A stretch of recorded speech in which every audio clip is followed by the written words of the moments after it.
ओम श्री अंबिकाय नमः।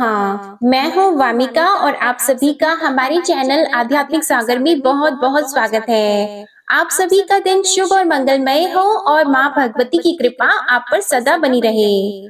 आज आप सुनेंगे चैत्र मास महात्म्य में देवी भागवत पुराण का अध्याय 11। श्री व्यास जी कहते हैं, देवराज इंद्र ने ब्रह्मा जी की बात को सुनकर उन्हें अपना अग्रणी बनाया और लोकपालों को साथ लेकर वे कैलाश के लिए चल पड़े। वहां पहुंचकर वैदिक मंत्रों द्वारा वे भगवान महेश्वर की स्तुति करने लगे। शंकर जी के प्रसन्न हो जाने पर उन्हें अपना अग्रगामी बनाकर सबने विष्णु लोक के लिए प्रस्थान किया।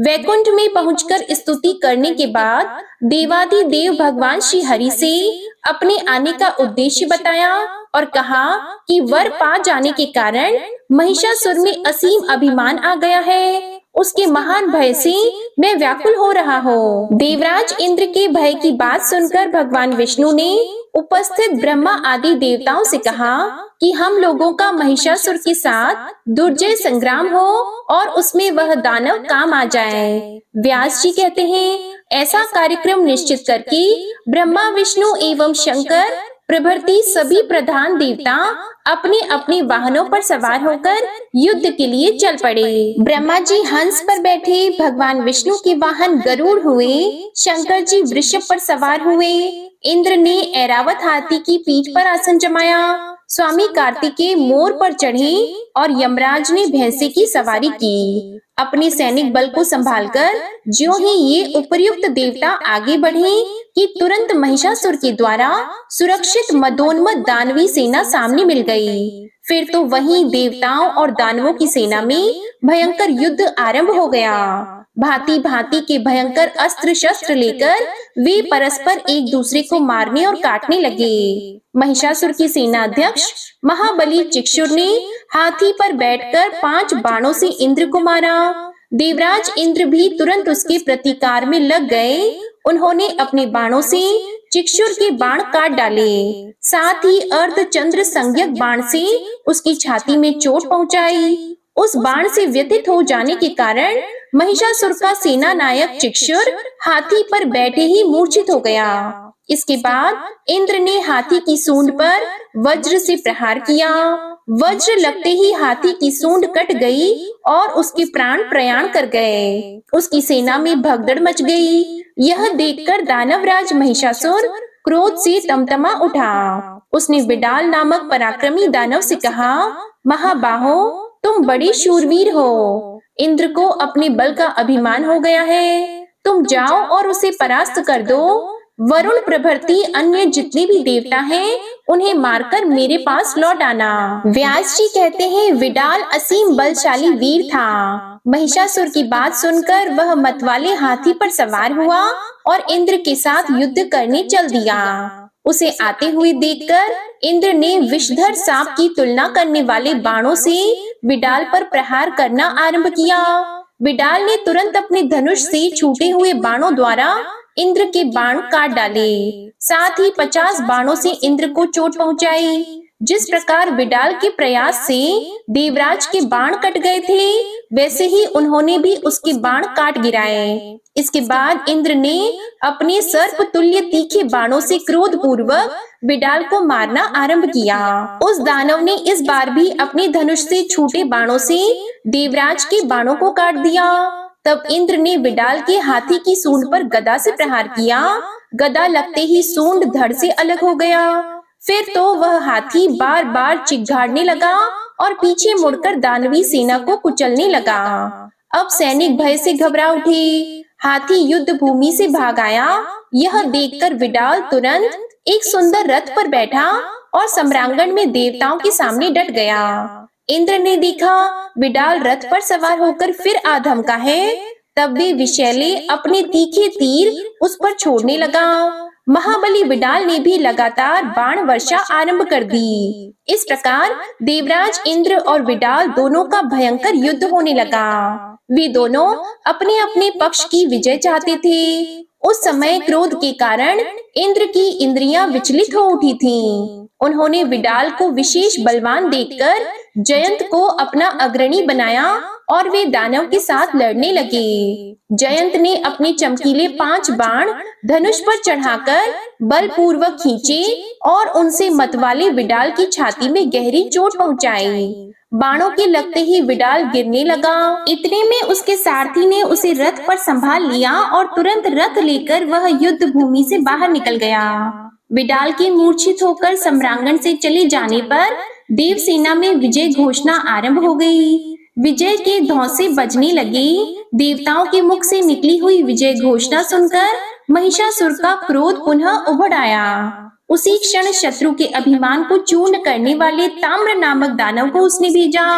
आज्ञा पाकर ताम्र बहुत से सैनिकों के साथ सम्रांगण में आया और इस प्रकार बाण बरसाने लगा मानो मेघ समुद्र में जल उड़ेल रहा हो। उस समय वरुण पाश लेकर तथा यमराज दंड हाथ में लिए हुए भैंसे पर सवार होकर दानवी सेना पर टूट पड़े। फिर तो देवता और दानव दोनों में रोमांचकारी युद्ध छिड़ गया। यमराज के द्वारा फेंके हुए दंड से महाबाहु ताम्र घायल हो गया। फिर भी युद्ध भूमि से उसके पैर एक कदम भी पीछे नहीं हटे। सम्रांगण में डटे रहकर ही उसने वेग पूर्वक धनुष खींचा और तीखे बाणों का प्रयोग करके इंद्र आदि देवताओं को मारना आरंभ कर दिया। देवताओं को भी असीम क्रोध हो आया था। वे अपने दिव्य बाणों से दानवों को मारने और ठहरो ठहरो कहकर गरजने लगे। उनकी मार पड़ने पर ताम्र युद्ध भूमि में ही मूर्छित हो गया।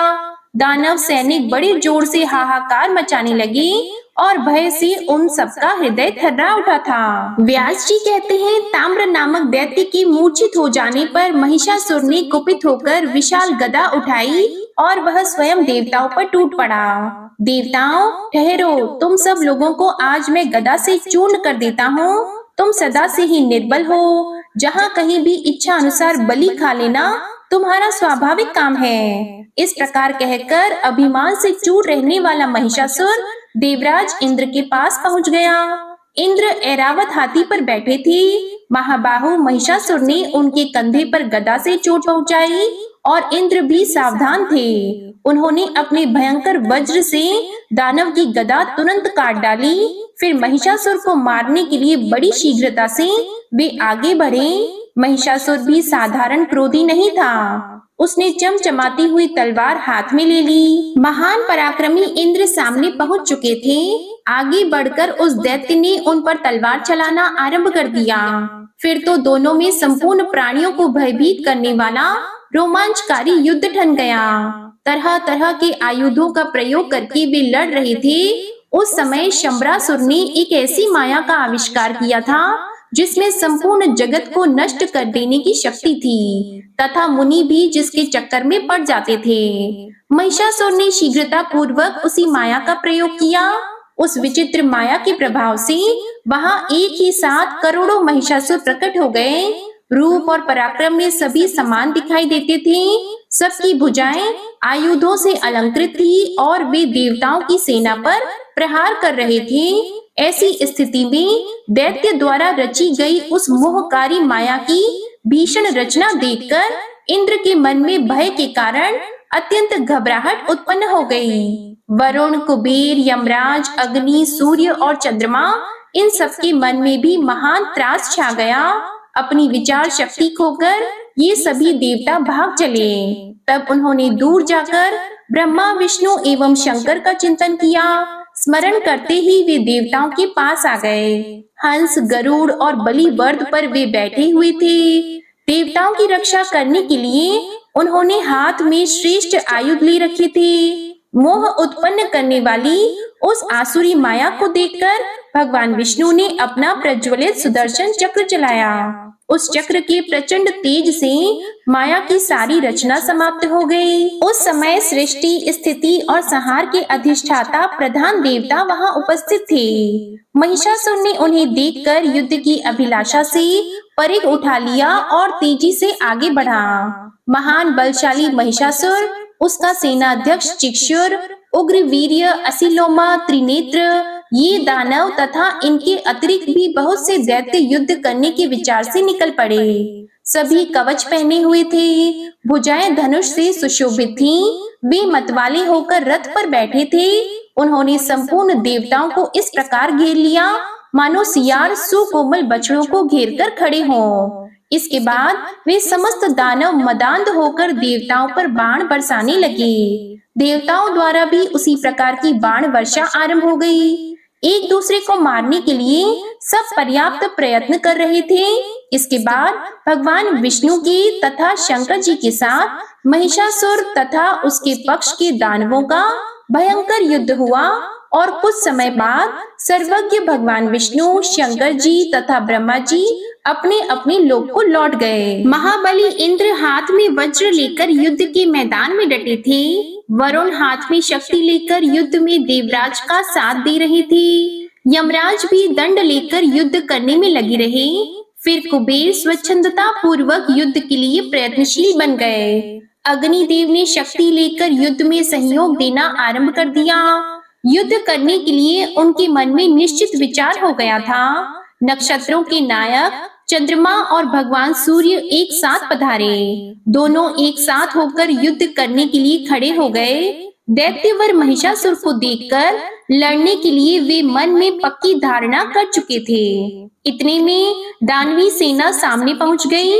प्रत्येक सैनिक क्रोध में भरकर बाण बरसाने में तत्पर था। वे बाण ऐसे जान पड़ते थे मानो क्रूर सांप हो। सेना के बीच वह दानवराज भैंसे के रूप में उपस्थित था। दोनों दल के सैनिकों द्वारा भीषण गर्जना आरंभ हो गई और देवता तथा दानवों की सेना में अत्यंत भयंकर संग्राम मच गया। उस समय उनके धनुष टंकारने और ताल ठोकने से ऐसी आवाज निकल रही थी मानो मेघ गरज रहे हों। महाबली महिषासुर अभिमान में चूर था। उसने सींगों से पर्वत के शिखरों को फेंकना आरंभ कर दिया। उसके फेंके हुए पत्थरों से देवता घायल हो उठे। वह दैत्य बड़ा ही अद्भुत प्राणी था। उसके सर्वांग में क्रोध छाया था। उसने खुरों के आघात से तथा पूंछ के घुमाने से बहुत से देवताओं को मार डाला। तब लड़ने के लिए जितने देवता और गंधर्व एकत्रित थे वे सभी अत्यंत डर गए। महिषासुर के इस पराक्रम को देखकर इंद्र के पैर भी पीछे पड़ने लगे। वे युद्ध भूमि से निकलकर भाग चले। शचीपति इंद्र के भाग जाने पर वरुण, कुबेर और यमराज सभी भय से घबराकर विचलित हो गए। सम्यक प्रकार से विजय मानकर महिषासुर अपने महल के लिए प्रस्थान कर गए। महिषासुर ने इंद्र के ऐरावत हाथी तथा कामधेनु, गौ और उच्च श्रवा घोड़े को अपने अधिकार में कर लिया। फिर उसके मन में आया कि सेना को साथ लेकर मैं इसी क्षण स्वर्ग पर चढ़ाई करूं। उस समय देवता लोग भय से कातर होकर इधर उधर छिपे थे। देव सदन खाली पड़ा था। महिषासुर ने तुरंत वहां पहुंचकर अपना पूर्ण अधिकार जमा लिया। उसने स्वयं देवराज के दिव्य आसन पर बैठने की व्यवस्था कर ली और देवताओं के स्थानों पर दानवों के बैठने का प्रबंध कर दिया। इस प्रकार पूरे 100 वर्षों तक अत्यंत भयंकर युद्ध करने के बाद महाअभिमानी महिषासुर इंद्र का पद प्राप्त करने में सफल हो गया। उसके इस भीषण प्रयत्न से संपूर्ण देवता स्वर्ग छोड़कर पर्वत की गुफाओं में वर्षों तक भटकते रहे। इस भयानक स्थिति में उन्हें महान दुख भोगने पड़े। राजन, निरंतर दुख सहने से जब देवताओं का साहस टूट गया तब वे सब मिलकर पुनः ब्रह्मा जी की शरण में गए, क्योंकि प्रजा का सारा भार चतुर्मुख ब्रह्मा जी पर ही रहता था। उनका रूप राजसिक था। उस समय कमल के आसन पर विराजमान होकर वे वेद का निर्माण कर रहे थे। उन्हीं के विग्रह से प्रकट हुए मरीचि आदि प्रमुख मुनिगण, जो संपूर्ण वेदों के पारगामी एवं शांत स्वभाव हैं, सेवा में प्रस्तुत थे। सिद्ध, चारण, गंधर्व, किन्नर, पन्नग और उरग सब के सब उन देवादिदेव जगत गुरु की स्थिति में संलग्न थे। देवता बोले, संपूर्ण दुख दूर करने वाले पद्म योनि ब्रह्मा जी, इस समय सभी देवता संग्राम में दानवराज महिषासुर से परास्त होकर पर्वत की गुफाओं में कालक्षेप कर रहे हैं। स्थान च्युत हो जाने के कारण उन्हें महान कष्ट भोगना पड़ रहा है। हमारी ऐसी दयनीय दशा देखकर भी आप दया नहीं करते, यह कैसी विचित्र बात है। सैकड़ों अपराध करने पर भी शरण में आए हुए पुत्रों को क्या निर्लोभी पिता त्याग कर उनका अधोगति में पड़े रहना स्वीकार कर सकता है? कदापि नहीं। आज दैत्यों के सताए जाने पर हम समस्त देवता दीनता पूर्वक आपकी शरण में आए हैं और अब भी आपकी उपेक्षा दृष्टि हो रही है। इस समय महिषासुर स्वर्ग और भूमंडल का राज्य भोग रहा है। ब्राह्मणों द्वारा यज्ञों में सर्वोत्तम भाग उसी को मिल रहा है। देव वृक्षों में श्रेष्ठ पारिजात के पुष्प उसी सेवन के लिए सुलभ है। यहाँ तक कि वह नीच समुद्र की अटूट निधि कामधेनु गौ से भी स्वयं लाभ उठा रहा है। देवेश, हम कहाँ तक वर्णन करें, आप सर्व ज्ञान संपन्न हैं। महिषासुर का सारा वृतांत आपको विदित है, इसलिए प्रभु हम सभी आपके चरणों में मस्तक झुकाए हैं। विभो, महिषासुर अवश्य ही महान नीच है। उसके द्वारा निरंतर घृणित चेष्टाएं होती रहती हैं। तरह तरह के निंदित कर्मों में वह निरत है। जहाँ कहीं भी देवता जाते हैं वहीं वह उन्हें कष्ट पहुँचाता रहता है। देवेश, हम सब देवताओं के तो आप ही रक्षक हैं। हमें कल्याण के भागी बनाने की कृपा करें। आप संपूर्ण देवताओं में श्रेष्ठ हैं। सबकी सृष्टि आप पर निर्भर है। आप आदि पुरुष एवं मंगलमय हैं। आप पे अनंत तेज निहित है। सबको शांति प्रदान करना आपका स्वभाव ही है। हम सभी देवता प्रज्वलित दावानल जैसे संताप से संतप्त हैं। यदि आप हमारे शरण्य नहीं बनते तो भला आप जैसे सर्व समर्थ प्रभु को छोड़कर हम दूसरे किसकी शरण में जाएं? व्यास जी कहते हैं, इस प्रकार स्तुति करके संपूर्ण देवता हाथ जोड़कर प्रजापति ब्रह्मा जी को प्रणाम करने लगे। उनके मुख पर अत्यंत उदासी छाई हुई थी। उस समय उन्हें अपार पीड़ा का अनुभव हो रहा था। उन्हें दुखी देखकर लोक पितामह ब्रह्मा जी मधुर वाणी में मानो देवताओं को सुख पहुंचाते हुए कहने लगे। इसके बाद जो कुछ भी श्री ब्रह्मा जी ने कहा, इसका वृतांत आप अगले अध्याय में सुनेंगे। अब आप सुनिए दुर्गा चालीसा पाठ। नमो नमो दुर्गे सुख करनी, नमो नमो दुर्गे दुख हरनी। निरंकार है ज्योति तुम्हारी, तिहु लोक फैली उजियारी। शशि ललाट मुख महाविशाला, नेत्र लाल भ्रिकुटी विकराला। रूप मातु को अधिक सुहावे, दर्श करत जन अति सुख पावे। तुम संसार शक्ति ले कीना, पालन हेतु अन्न धन दीना। अन्नपूर्णा हुई जगपाला, तुम ही आदि सुंदरी बाला। प्रलय काल सब नाशनहारी, तुम गौरी शिव शंकर प्यारी। शिव योगी तुम्हारे गुण गावे, ब्रह्म विष्णु तुम्हें नित ध्यावे। रूप सरस्वती को तुम धारा, दे सुबुद्धि ऋषि मुनिन उबारा। धरयो रूप नरसिंह को अम्बा, परगट पई फाड़ कर खम्बा। रक्षा करी प्रहलाद बचायो, हिरण्याक्ष को स्वर्ग पठायो। लक्ष्मी रूप धरो जग माही, श्री नारायण अंग समाही। क्षीर संधु में करत विलासा, दया सिंधु दीजे मन आसा। हिंगलाज में तुम्ही भवानी, महिमा अमित न जात बखानी। मातंगी अरुधुमावती माता, भुवनेश्वरी बगला सुखदाता। श्री भैरव तारा जगतारिणी, छिन्न भाल भव दुख निवारिणी। के हरि वाहन सोह भवानी, लांगुर वीर चलत अगवानी। कर में खप्पर खड़ग विराजी, जाको देख काल डर भाजी। सोहे अस्त्र और त्रिशूला, जाते उठत शत्रु ही शूला। नगर कोट में तुम्ही विराजत, तिहु लोक में डंका बाजत। शुंभ निशुंभ दानव तुम मारे, रक्त बीज शंखन सहारे। महिषासुर नृप अति अभिमानी, जेहि अगभार मही अकुलानी। रूप कराल कालिका धारा, सीन सहित तुम तिहि सहारा। परी गाढ़ संतन पर जब जब भई सहाय, मातु तुम तब तब।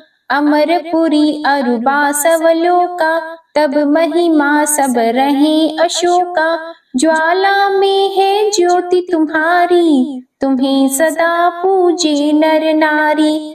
प्रेम भक्ति से जो यश गावे, दुख दारिद्र निकट नहीं आवे। ध्यावे तुम्हें जो नर मन लाई, जन्म मरणता को छुटी जाई। जोगी सुर मुनि कहत पुकारी, योग न हो बिन शक्ति तुम्हारी। शंकर आचार्य ज तप कीनो, काम अरु क्रोध जित सब लीनो। निश दिन ध्यान धरो शंकर को, काहु काल नहीं सुमिरो तुमको। शक्ति रूप कामर मन पायो, शक्ति गई तब मन पछतायो। शरणागत हुई कीर्ति बखानी, जय जय जय जगदम्बा भवानी। भई प्रसन्न आदि जगदम्बा, दई शक्ति नहीं कीन विलंबा। मोको मातु कष्ट अति घेरो, तुम बिन कौन हरे दुख मेरो। आशा तृष्णा निपट सतावे, मोह मदादिक सब बिनशावे। शत्रुनाश कीजे महारानी, सुमिरो एक चित तुम्हें भवानी। करो कृपा हे मातु दयाला, रिद्धि सिद्धि दे करहु निहाला। जब लगी ज्यों दया फल पाऊं, तुम्हरो यश मैं सदा सुनाऊं। दुर्गा चालीसा जो कोई गावे, सब सुख भोग परम पद पावे। देवी दास शरण निज जानी, करहु कृपा जगदम्बा भवानी। श्री दुर्गा चालीसा समाप्त होती है। प्रेम से बोलिए माँ अम्बे की जय। आपको आज की कथा पसंद आए तो वीडियो को लाइक करिएगा, शेयर करिएगा, कमेंट में माता रानी की जय लिखिएगा और चैनल को भी सब्सक्राइब करिएगा। इसी के साथ आज आप हमारे चैनल पर गुरुवार व्रत की कथा और दशा माता की संपूर्ण व्रत कथा भी जरूर सुनिएगा। जय माता दी।